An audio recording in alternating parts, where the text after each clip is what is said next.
This podcast is sponsored by BetterHelp.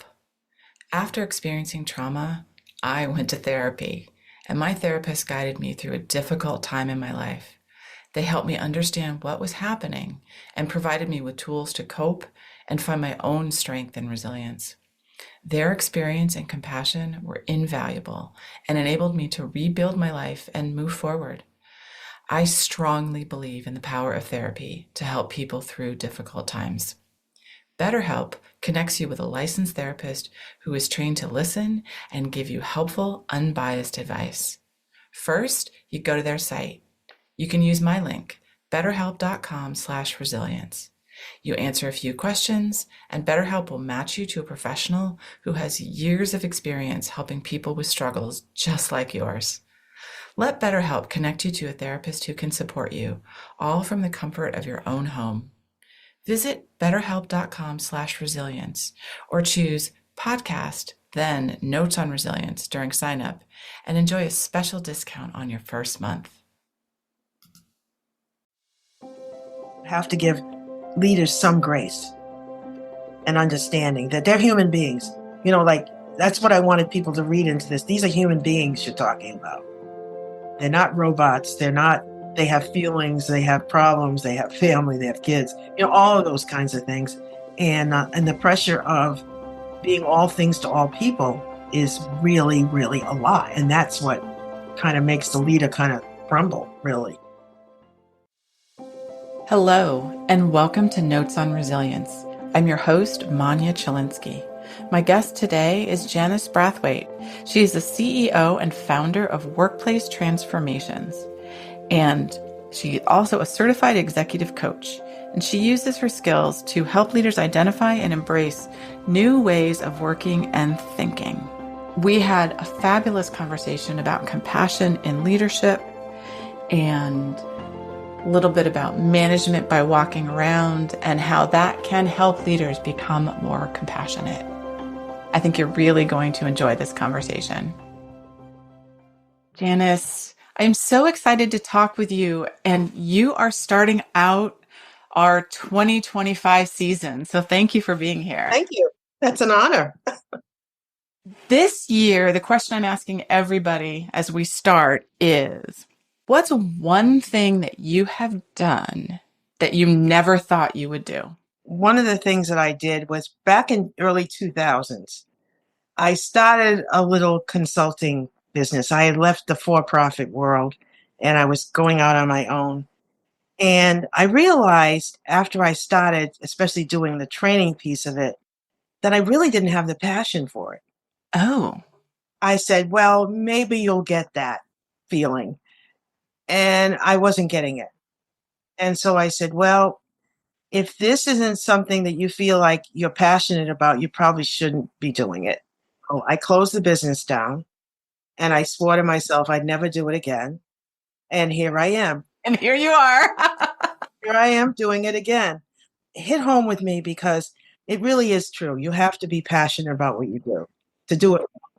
Yes, especially as an entrepreneur. If you don't have that passion, it's not going to be as successful as you want it to be. Exactly. Very true. Absolutely. Well, thank you for sharing that. And thank you for doing what you do. It is important work. And we're going to be talking a little bit about that today. We're going to be talking about compassion in leadership, which is something that I know that you and I both care a lot about, helping change the world in that way. And I guess, what do you think leaders most misunderstand about what compassion in leadership actually means? I think when they hear compassion, they somehow equate it with being weak. Mm-hmm. That for some reason, I'm going to be looked at as somebody who's kind of wishy-washy, if you can put it that way. And because they don't really understand what compassion is. I took a course through the Compassion Institute, which is a really great organization for people that want to get more information about being compassionate. I never really understood there was a difference between empathy and compassion. Empathy is putting yourself in someone's shoes, and compassion is wanting to do something to make it better for that person. Mm-hmm. Not just feeling what they feel, but actually doing something proactive. And I think the other thing is a lot of times leaders don't know what to do. They're not really trained in emotional intelligence. They're mostly trained in strategy and operations. When they go to take a course, a leadership development course, it's usually all about, how we can get more money and be more successful in the business. But they don't really talk about how these leaders are going to interact with their staff. What is that going to look like? Doing case studies, and rather than just talking theory. When I first became a leader, I had no idea what I was doing. Somebody said, okay, you're doing a good job. Now you can be a supervisor. Right. And good luck to you. Exactly. And what I found was when I started doing it, I was making all these terrible mistakes. And I said at one point, Janice, you're either going to learn how to do this or you're going to get out of it, because you can't keep doing this. So I went to my organization and I said, I'd like to take some courses in leadership. And I have to say, it was the best thing that I ever did. I did a lot of reading, but I also had an opportunity to go and sit with other supervised managers, leaders in groups, and talk about the challenges that it is to be a leader or lead people. Yes. Yes. Well, you said something that I've been thinking a lot about recently is not necessarily getting the training. I feel as if new managers get training on the tasks they need to accomplish and the business processes that they need to know how to do, and less training on how to deal with people. And this compassion piece is a part of that kind of training. Yes. And I think the other thing is, I'm really an advocate for coaching. Mm-hmm. I feel like a lot of times coaching, mentoring, whatever you want to, however you want to phrase it, is really important for young leaders and young people leaders. Mm-hmm. I always say that, I've seen this actually play itself out. Long time ago, I knew the CEO, and they came into this company. And I said to myself, they really need some guidance. They really don't know how to do these things. And I think it's well worth the expenditure that companies have when you're promoting someone. Give them a coach for 6 months to a year. And when I talk about a coach, I talk about somebody walking side by side with you, somebody you debrief with after a meeting, Mm-hmm. talk about how well you answered that question or how well you interacted with that person. So I think the other thing is, looking at assigning, like I say, it doesn't have to be a coach. It could be a mentor to new people coming into the management, supervisor, leadership role. Yes. Do you think it's a lack of awareness in terms of the importance of this kind of training or coaching or mentoring, or is it a resistance to thinking or talking about compassion? I think it's a little bit of both, really. Mm-hmm. In order to work with a leader, you have to get their buy-in. And if you can't do that, whatever change you're going to make or what you're suggesting they do or their organization do is not going to be successful. I found that out working in organizational culture. I stop with the CEO and I work with the senior leadership team and I work with other people in the organization. But I talk to that person first, because I want them to not only know what I do, I want to know what their challenges are, what their concerns are, so that as I continue to talk to people in the organization, I can kind of see if there's a synergy between what they're saying is a problem and other people are saying is a problem. Right. I think from the leadership position is a very different picture of what's going on in an organization than the frontline workers. And I recently had a conversation with someone where we talked about the difference in what a leader, and in this case, we were talking an executive leadership person, the difference in what that person thinks they're saying and what the employees hear. And that disconnect, especially, can be problematic when you're thinking about the softer skills like empathy and compassion. The example he gave was someone saying something that was perhaps perfectly appropriate to say to a friend or a family member, but came off as very wealthy and privileged to a worker who wasn't able to take a vacation, didn't even make enough money to take a vacation. So that is a fascinating piece to me, that difference between what leadership thinks is going on and what employees think is going on. There's a big discrepancy between different levels in the organization. That's what I find. At the top, usually at the top, I hear things like, everything's great, we're moving forward, we're doing really well, the organization's going well. And then as I start to slowly make my way to this next level, I hear a little bit of discontent, but not too bad. But by the time I get to the managers and the supervisors in the front line, it's a whole different story. It's like you're in a whole different environment or a whole different company than you thought you were, because you're hearing this wonderful story up here, but you're hearing something totally different. And I think the biggest challenge for most people and in general is communication. You could ever over communicate. And I was also thinking about that thing you said about taking something and saying it, thinking it's benign, and really you've got to know your audience. Like it's like anything else. If you're going to speak in front of a group of people, you want to know who those people, pretty much who they are, not the name, but you want to know what they're doing as far as work or whatever. But you can't.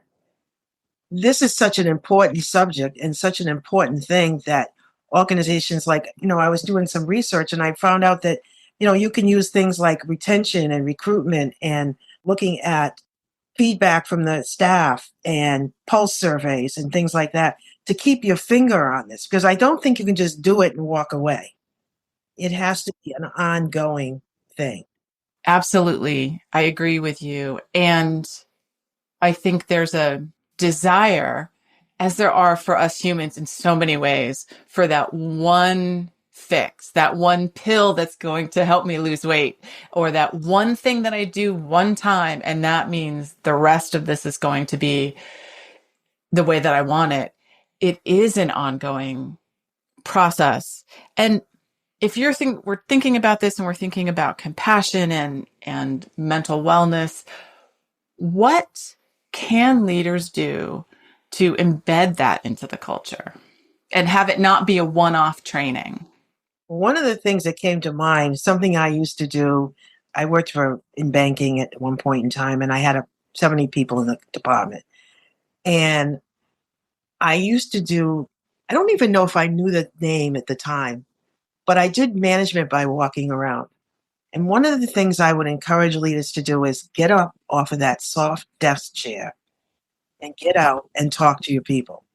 If you really want to know what's going on, and I'll tell you a story. When I did this, as I was doing it over time, someone told me that they had a drug problem. I would have never known that.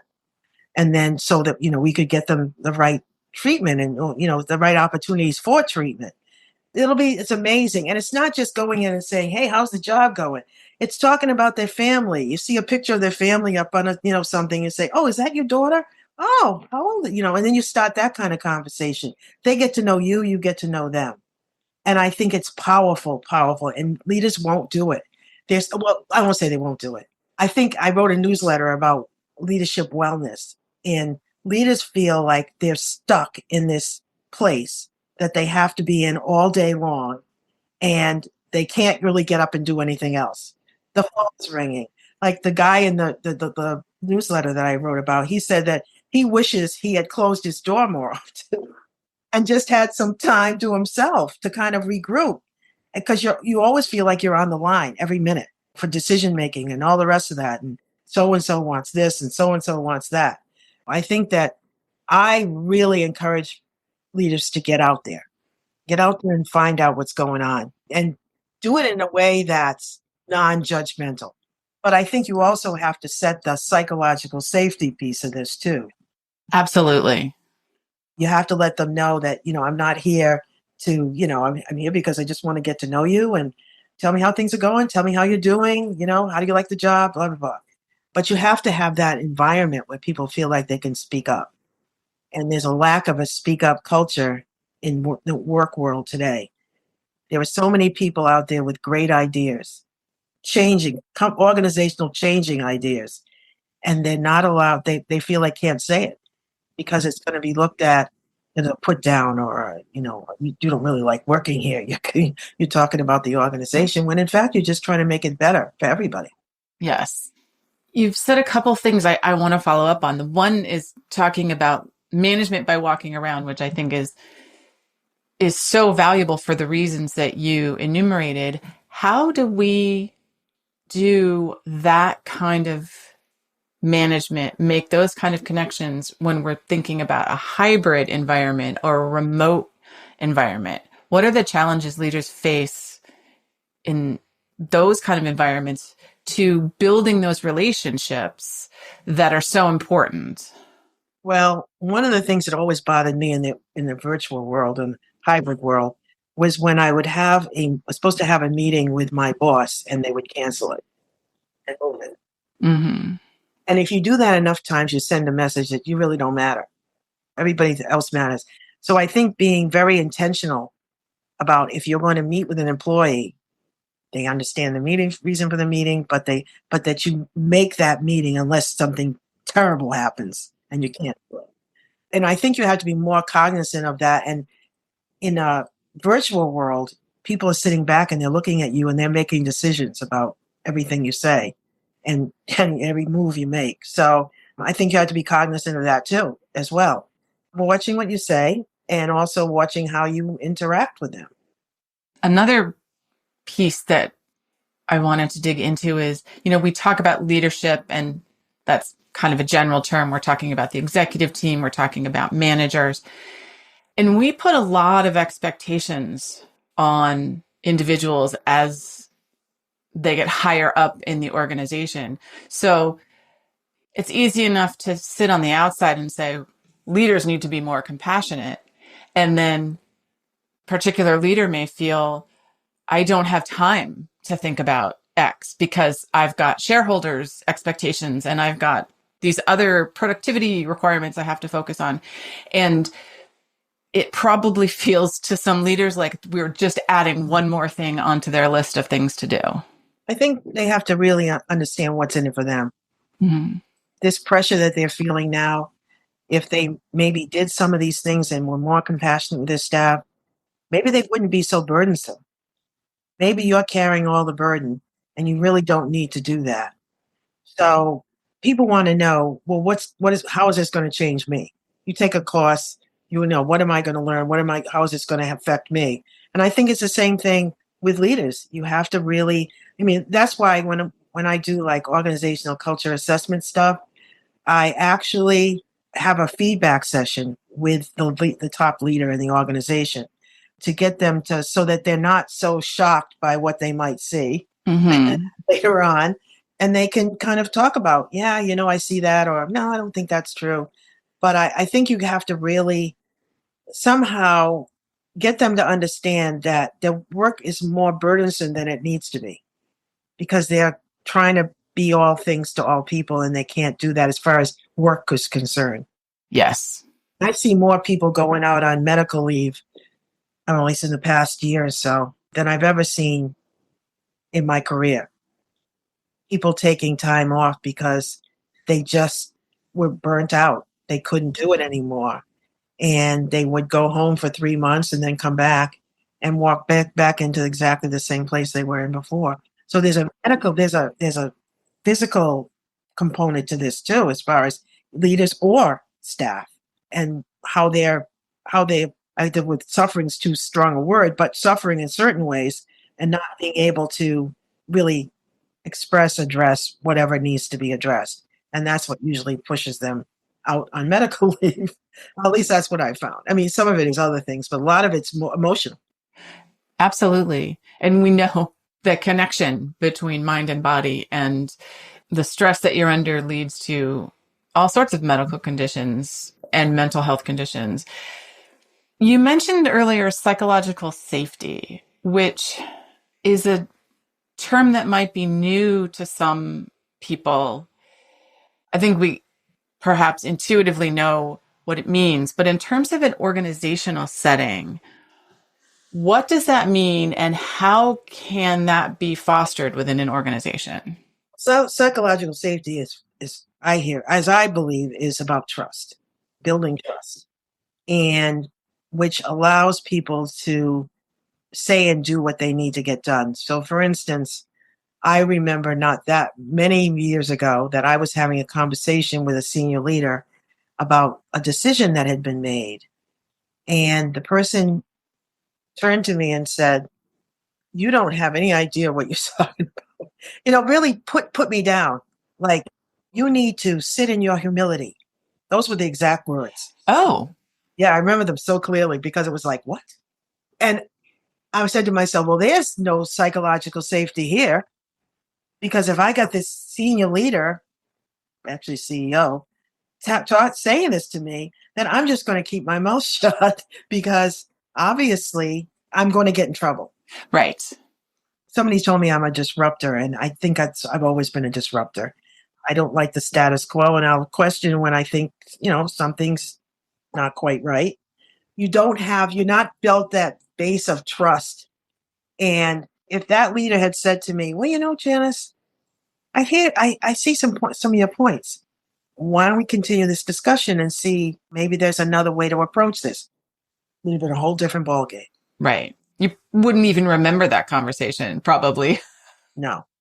And I think it goes back to leaders don't know what to do. It's a lot of times. They don't know how to lead and they just fumbled around in the dark most of the time. Yes.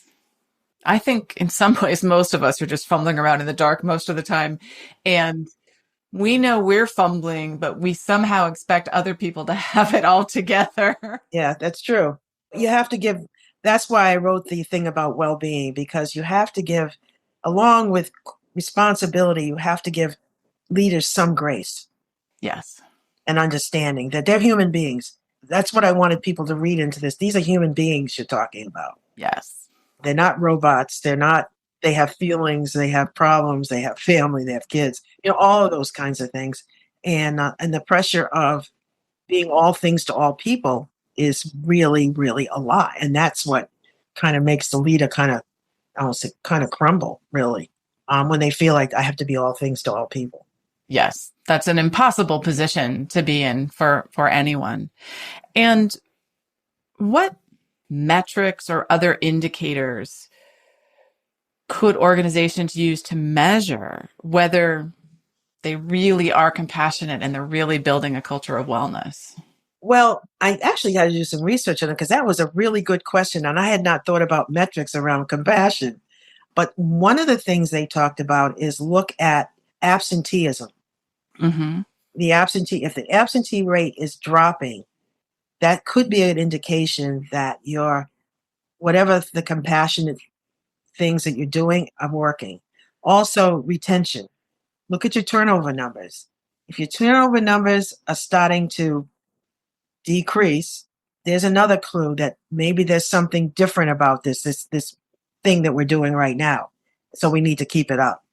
Those are a couple of things that are available. I mean, you can certainly do pulse surveys and you can do psychological index. I think there's one on a psychological safety index, but they're to see, and then you could compare. Well, this is where we were then. Now we're like here. We're doing something right. Right, exactly. As we're getting close to wrapping up, I'm curious your thoughts about, our current political and social climate and how that's influencing leadership styles in organizations. And are we at risk of losing the compassionate leaders that we do have? Well, I always said I'll go back to the time COVID when Great Resignation happened close to during COVID. I think that COVID was a blessing and a curse if you were paying attention. The curse, obviously, we know what that meant was, but the blessing was that we gave people a time to think about what they wanted in life, what kind of environment they wanted to work in, and all of the things that they felt like in their life going forward, they wanted to see happen. And then they asked themselves, is where I am right now like that? And if they said no, then they said, well, I'm going to move on and do to some other place. Today you have like the quiet quitting, you have the great retraining, you have all kinds of things going on. But I think that one of the things, the other thing that's coming along there's the 5 generations in the workplace, and there's one on the horizon, another one coming in. That is something that has to be dealt with. I'm going to be talking and doing a keynote speech, and I'm going to talk about ERGs, employee resource groups, around ageism, because I think that the people that suffer the most in this particular case are the newer employees and the older employees. The people in the middle, they're okay, pretty okay.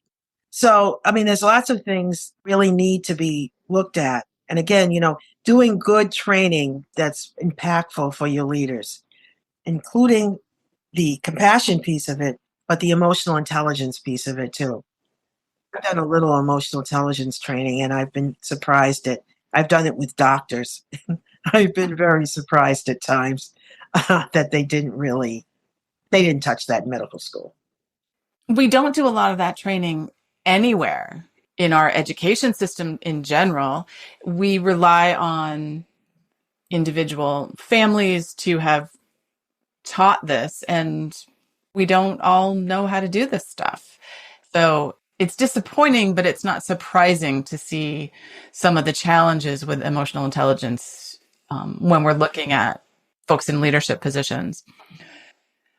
Janice, we are at the end of our time. Thank you so much for being here. Please tell our listeners a little bit about yourself, what you do, and how they can reach you. Okay. Well, I have a company, an organization called Workplace Transformations, and it's really about transforming workplaces, which is exactly what it says, using things like organizational culture and value-driven hiring and things like that to kind of make a turn. I got involved in this because I was doing it at last place that I worked for a few organizations. I really loved it, and I see such value in it that I'm always preaching about it because I think it's important. But we have a website, wptransformations.com. You can ping me on my LinkedIn if you're on LinkedIn. I'm on there at least 10 times a day. Yeah, and I hope that people will take advantage of the great things that we have to offer. Wonderful. And I will put links to those in the show notes to make it easier for folks to get to you. And Janice, thank you again. This was such a wonderful conversation. Well, thank you. Thank you for listening.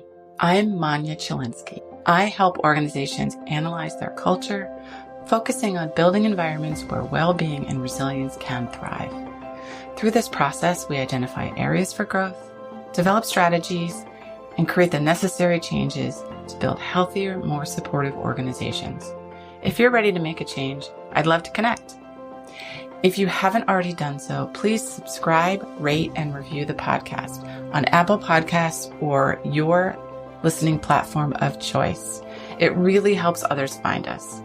And if you want to continue the conversation, connect with me on LinkedIn or visit my website, www.manyachilinsky.com. Thank you for being part of this journey with me.